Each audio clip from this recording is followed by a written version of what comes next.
जी अस्सलाम वालेकुम वरहमतुल्लाहि वबरकातुहू। जनाब अज माशाअल्लाह जी 10 बकरां दी लाट आ गई ने 2025 दी कुर्बानी ते लगण वाले खूबसूरत और A+ क्वालिटी दे विच। और जनाब दे विच कितनियां नस्लों के बकरे पाए गए हैं। ब्लैक बीतल, अमृतसरी, नागरा बीतल और मक्खी चीने, जितने के कलर है ना, लाल चीना, खट्टा चीना, पीला चीना, माशाअल्लाह सारे दे सारे लाट माशाअल्लाह पाए जाए।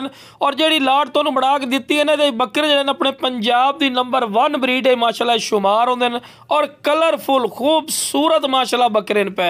और डिमांड ही बिल्कुल जायज़ और मकूल हो सी जनाब। महंगे दौर जरूर हैं लेकिन इंशाल्लाह फौजी गोट फार्म दे वह पुराने रेट हैं और बिल्कुल जायज़ और मकूल वाले। तो फौजी गोट फार्म की लोकेशन की है जनाब, तुसी आके भी जानवर लै सकते हैं। लुडन शहर, जिला विहाड़ी, लुडन मेन अड्डे ते UBL बैंक और PSO पंप के सामने इतने भाई आके भी जानवर ले जा सकते हैं।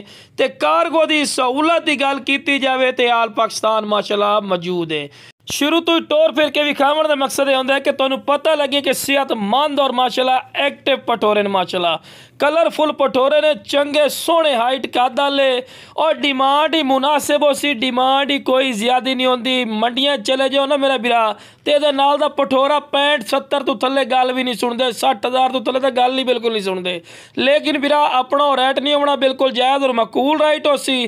तो जिस रेट से इंशाल्लाह पूरी लाट मिल रही ना, तुहानूं मुनासिब रेट ते मिल रही है लाट इंशाल्लाह। अल्लाह दे फजल और करम नाल जेहड़े साडे फार्मर भरा ना अच्छी प्रॉफिट कट सेन और अच्छी देखभाल थोड़ी जी कर सकना तो इंशाल्लाह 50% तिकर प्रॉफिट तुसी काट सकते हैं।